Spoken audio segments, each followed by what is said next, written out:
If you guys have been keeping up with Real Housewives of Atlanta, then you guys saw Kelli Ferrell move out of her townhouse in what seemed to be a rush.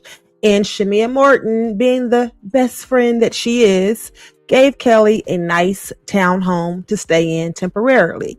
On the last episode, we saw Kelli go and tour a new townhome, a potential rental for her that was way out of her price range.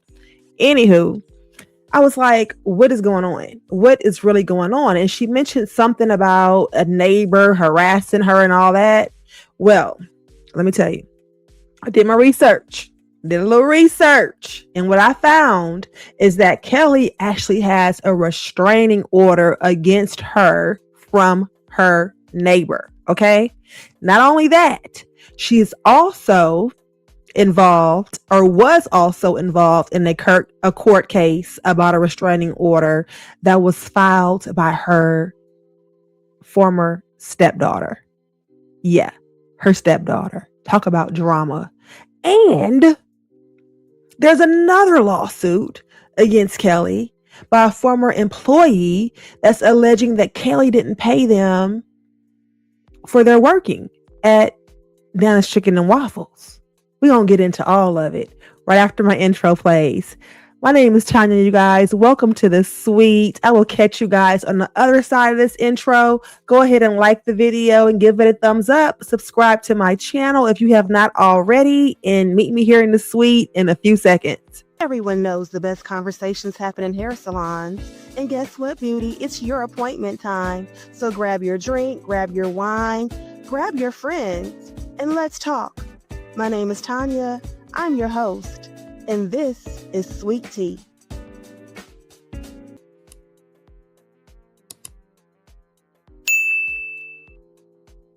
Y'all know when something doesn't sound right, it's usually because it's not the truth, right?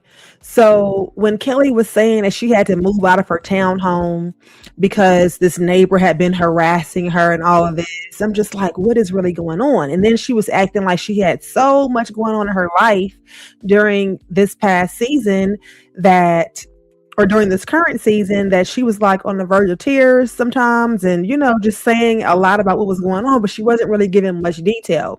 Well, a lot of times you can't talk when it's a legal matter, right? So come to find out, baby, the law was involved.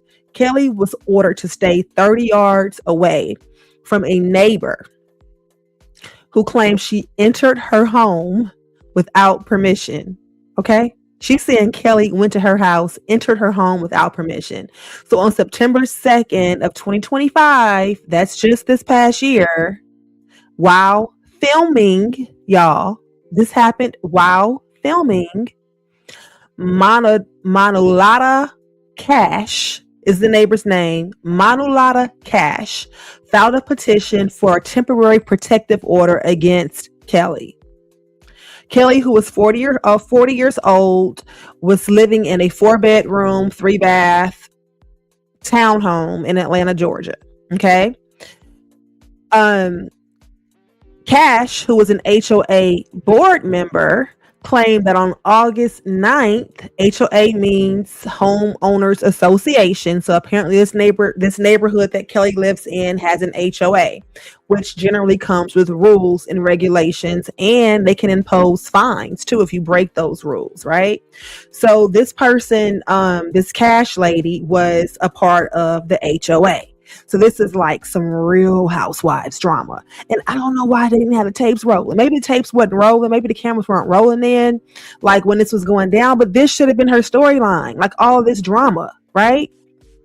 This is real life drama, not concocted, real life drama. So on August 9th, the lady claims that Kelli aggressively entered her private patio through her private gate in a violent manner. Now, I remember Kelli saying she 5 feet, but she she can fight like she's 6'7". Okay. So Cash said that Kelli was accompanied by other people as well. And she added that this incident occurred after her vehicle, as in Kelli's, was booted for again violating the HOA guidelines and parking in a narrow driveway, which is also a designated fire lane.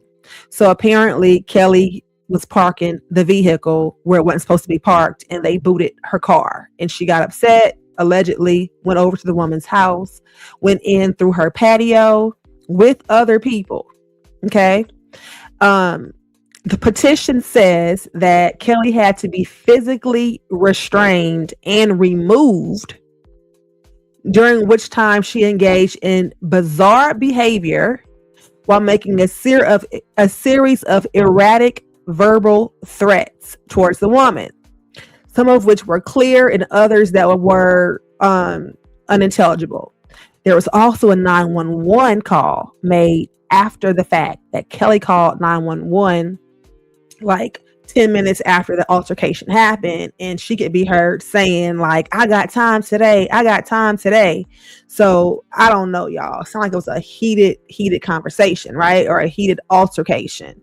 But she claimed that there was video footage of the incident. This is what the lady claims. Okay.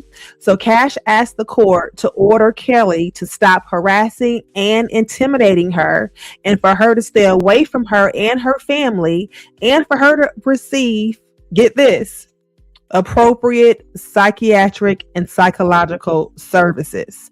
So the woman is saying that Kelli is crazy and that Kelli needed to be seeing a psychiatrist or a psychologist to work it out. And she put that shit in the petition. Crazy, right? So the judge did grant a temporary protective order, but it only ordered Kelli to stay 30 yards away. So 30 yards is like 90 feet, right? That's like 90 feet. So most likely, since the two are neighbors, that's probably the only distance, or the only reasonable distance that really could have been ordered, considering they live near each other. So, but at that time, a hearing was also set for September 22nd on whether or not the order would become permanent. So what happened was the woman filed the petition for the temporary restraining order, or was ordered a temporary restraining order against Kelli. And they have a hearing later on to determine if it's going to be a permanent restraining order. Imagine this is your neighbor. And I don't know how close in proximity they live, but this is your neighbor. Okay. That you have now been ordered to stay 30 feet away, 30 yards away from, 90 feet. So on October 27th, 2025, a hearing was held where both parties were given the opportunity to be heard. And after reviewing the petition, evidence, okay, and case record, the court granted the request to continue the order. And not only that, they entered into a 12-month protective order requiring Kelli to stay 200 yards away from the neighbor, their home, their workplace, their school, and prohibiting any direct interaction or contact of any kind, including through third parties. So 200 yards is 600 feet. That's a huge difference between 90 feet and 600 feet. 200 yards is like the size of 2 football fields. So unless they live on different streets or way down the street from each other, how is that even possible when they're neighbors, right? So that's why Kelli really had to leave. That's why she had to leave. So a rep for Kelli told Us Magazine at the time that since the announcement of Kelli's involvement with the Real Housewives of Atlanta, that Mrs. Cash, who was the neighbor, had engaged in a concerning pattern of behavior directed at Kelli and her family. And out of respect for all parties, they will not be commenting any further at this time. And they strongly urge that Kelli's privacy and that of her family be respected, and we caution against the spread of misinformation. So everything that I'm saying here, you guys, I'm getting from Us Weekly Magazine, Reddit articles, and I think maybe People or Daily Dish or something like that. I got these receipts from. This ain't me. I'm just saying. I'm just bringing the tea. Okay. I'm just bringing the tea. I'm not making it up. I'm just reporting on it. And if you like this video, go ahead and give it a thumbs up. Subscribe to my channel, please, as I try to grow the channel. Y'all, first of all, can we just talk? Liking a video is free. Subscribing is free. And it really does a lot for small YouTubers like myself to put us in the algorithm that is so big that the big YouTubers dominate, and they have the right to. They've done their time. They've paid their dues. And I'm just trying to get in that thing. Okay. So give me a thumbs up, please. Subscribe to my channel if you have not already, and we can keep on with this. Thank you. Thank you in advance. So this is the thing, you guys. The camera. So I'm reading this article and I'm thinking, first of all, how did I miss this? Because this is old news and I'm nosy as hell. Then I'm thinking, when did this happen? Right. And because they're talking about August, September, October dates. So then my next question was, when did they start filming Real Housewives of Atlanta season 17? And sure enough, cameras began rolling in August of 2025 and production officially wrapped in November of 2025. So all of this was going on during the process of filming. So this explains why Kelli was so on edge and why she was saying she was so stressed out and had so much going on, and why Shamia offered up the townhouse so last minute like that, and why Kelli moved out so last minute, because heifer, you had to. You was ordered to stay 200 yards away from this woman. Like, how could you live there and not violate the restraining order and then end up in jail, right? So Kelli and her stepdaughter, let me tell y'all this too. From what I understand, I read in another article that the car had 2 boots on it that day. Like, they put 2 boots on the same car. Like, it was just overkill, right? And of course you got to pay to get each boot off. So that is a little bit excessive. So that's why Kelli was upset. And then add to that all the other financial stresses she has going on. She's probably thinking like, why now? Why this? And she went over there and went the fuck off, apparently, and got herself in a legal battle. But while I was looking that up, I found another article about another restraining order against Kelli. This one involving her stepdaughter. Yes, her stepdaughter, ex-husband's daughter, to be exact. The lady here on the far right of your screens in this picture. Okay. So Kelli and her stepdaughter made shocking allegations against each other in court before Kelli was a Real Housewives of Atlanta star. So this article was in Touch Weekly. So according to court documents obtained by In Touch, Kelli Ferrell, Kelli's stepdaughter, filed for a temporary protective order in June of 2022. Y'all, this blows Kelli's whole storyline, the whole narrative that she left her husband because he was abusive to her, totally out the water. Because as I continue this video, I'm going to tell you guys when Kelli totally contradicted herself as far as that story went. Kelli be lying too. And I never took Kelli for a liar. I really didn't, until this whole sleeping with a married pastor thing came about. And only because I felt like she was over explaining. And I felt like somebody who didn't do that would just be like, "Heifer, you crazy. That ain't never happened."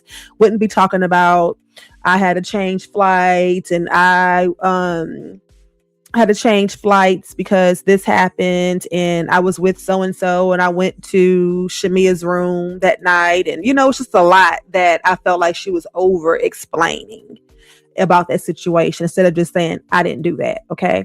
So anyways, let's get back to this protective order and blowing Kelli's whole story about the abusive husband right out the water, unless some other shit happened. I don't know. But so the stepdaughter sought a protective order in June of 2022. Kelli was married to her husband at that time. His name is Shuvalo Ferrell. From 2011 to 2022. Interesting, right? Interesting. So In Touch Weekly reports that the exes are now in the middle of a bitter divorce. In Markia's, who is the stepdaughter, in Markia's petition, the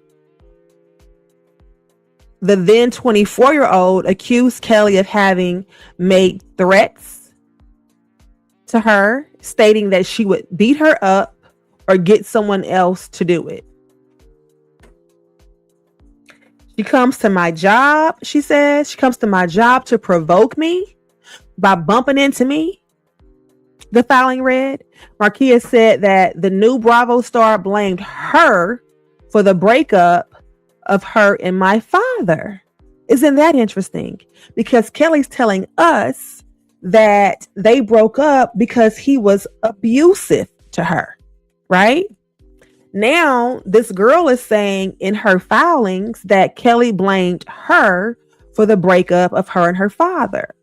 So a couple of months ago, she says that Kelli followed her home along with her family and came into the house and cornered her against the wall, accusing her of something she didn't do. This is what she said in the petition. She said that she has terminated her position at her workplace and that this has caused a lot of emotional distress on her. And she has suffered with headaches, panic attacks, and anxiety. The petition was dismissed, however, weeks later due to Markia failing to appear for a hearing. So she did all that and then she didn't go to court, right? But her father probably told her not to go too, in all fairness. So Kelli had yet to respond to the allegations in court, but Kelli's lawyer, whose name was Bobby Anikuwu, told In Touch that in regards to Kelli's 25-year-old stepdaughter's purported application for a restraining order against Kelli, her client denies the entire fabricated flight of fancy factual account by Miss Ferrell, the stepdaughter. However, since issues were never joined in the matter and Kelli never served with the same, Kelli was never served, the application was never litigated or considered by the court and therefore was no legal effect to Kelli whatsoever. Now, this is what Kelli had to say about the situation. Y'all listening? Listen to this, because this was some freaking drama in that house, okay? It was drama going on in Kelli's house with the stepdaughter. So, unfortunately, after taking in, she says, Shavalo's adult daughter, Markia, during the height of COVID, taking in, that was your stepdaughter, and her dad was living there too. So we already got a problem if you consider it taking her in when Chloe was not his child, but she lived there, right? So that whole attitude about it already lets you know that this is we being set up for that Kelli didn't look at this child as her daughter. And then for her to say that after taking in Shavalo's adult daughter during the height of COVID, I was informed that she physically assaulted my oldest daughter, Chloe. Y'all know Chloe, the one that got the 16 purses for her birthday, Chloe. So she continued, this included Markia biting and throwing a burning candle at Chloe. At the time of the incident, Markia was 21 and Chloe was only 14. I'm a mother first, so of course, Markia was chastised verbally. Kelli continued. However, this isolated incident began a domino effect, which eventually culminated in the demise of my 10-year marriage to Shavalo. Isn't that crazy? So she ended it by saying, furthermore, as the sole owner of Nana's Chicken and Waffles, I was Markia's only employer at the time. As everything began to spiral, I had no choice but to terminate Markia due to her aggressive actions in my home and at the workplace. In addition, In Touch obtained court documents that showed Kelli filed for protective order against Markia and Shavalo on January 12th. Okay. So the court granted the temporary order and awarded Kelli exclusive use of the family home. Markia was ordered to vacate the home immediately and to stay away from Kelli. Shavallo tells In Touch, the incidents my team and I are replying to do not reflect how myself or Kelli envision our family dynamic to be.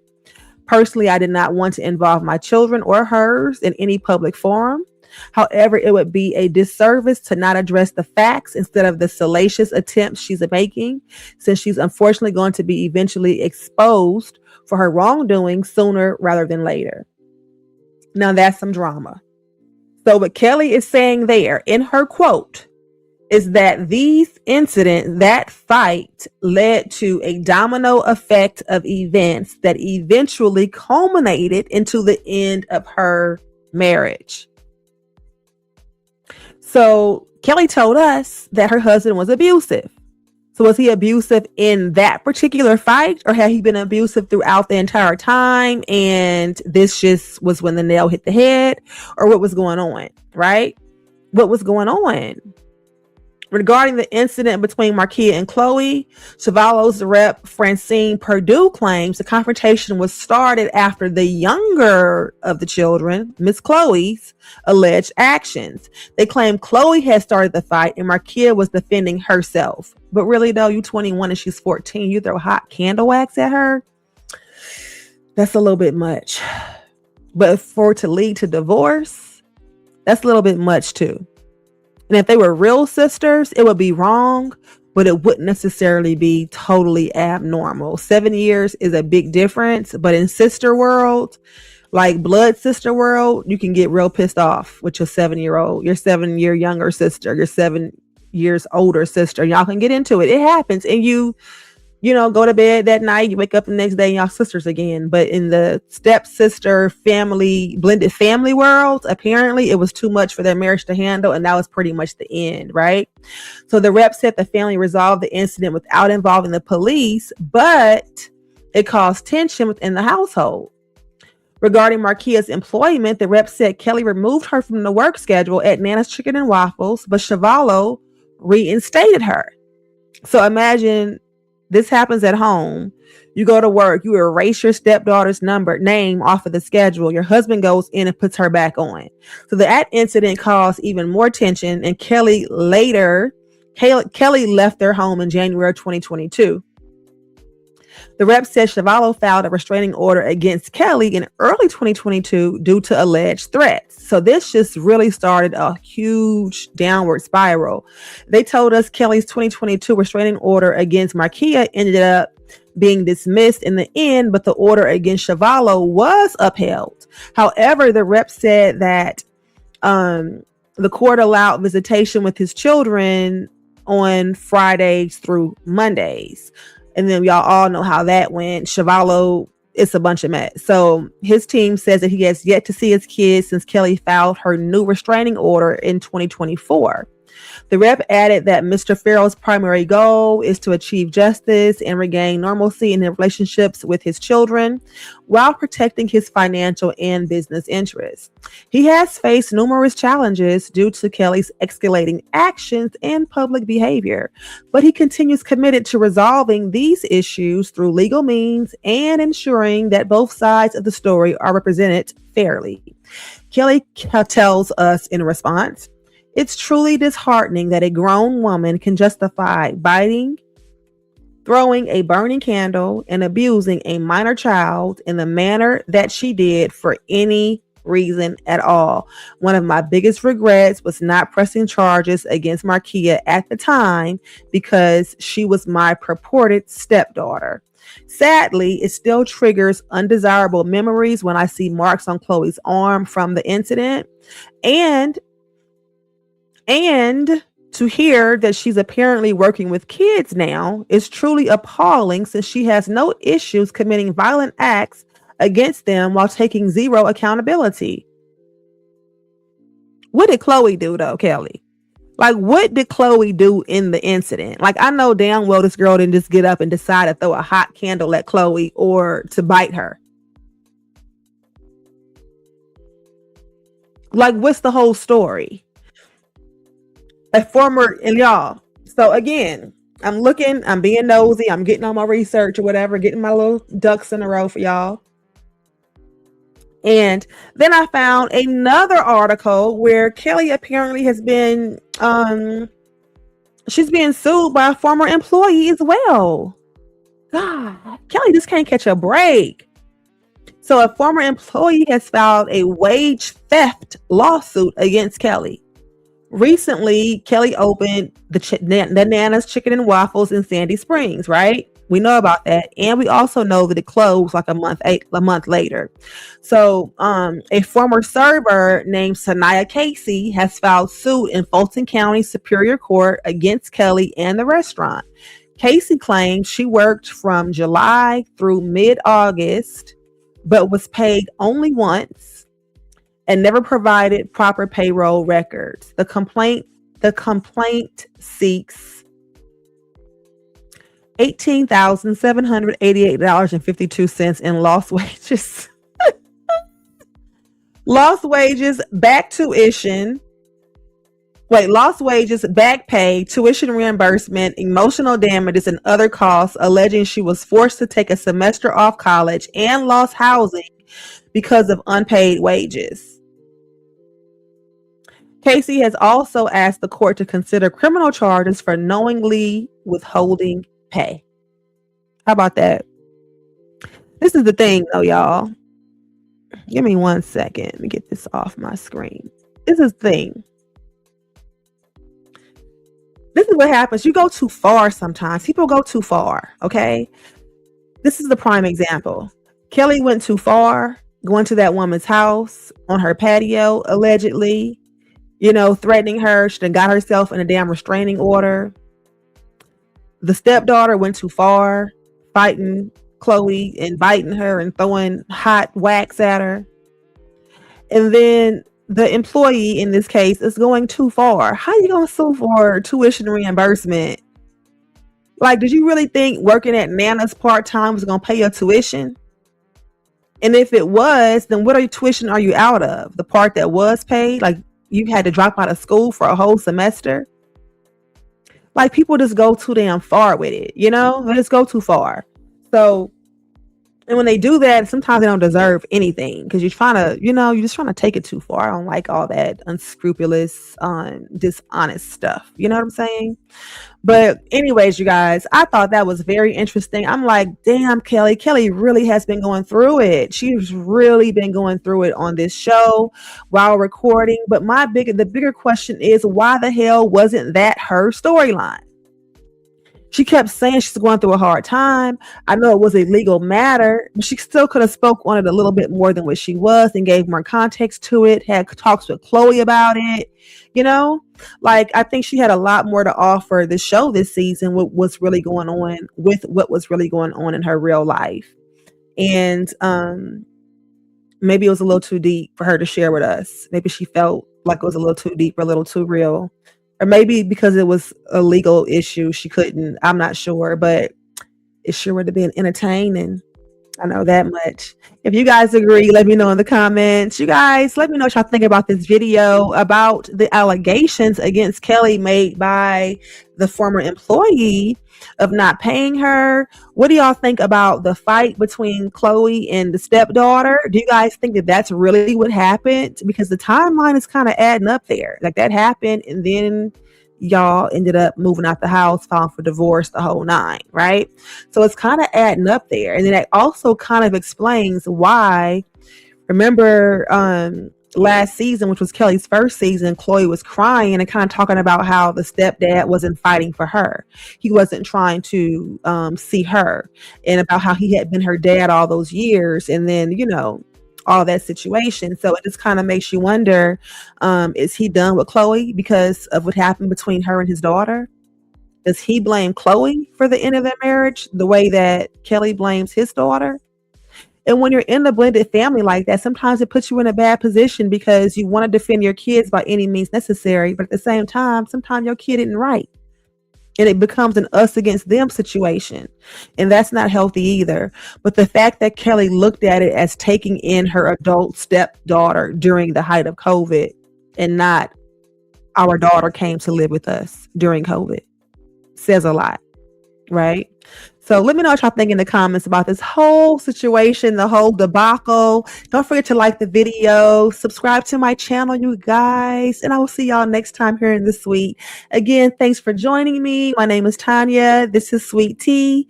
Until next time, beautiful people. Peace out.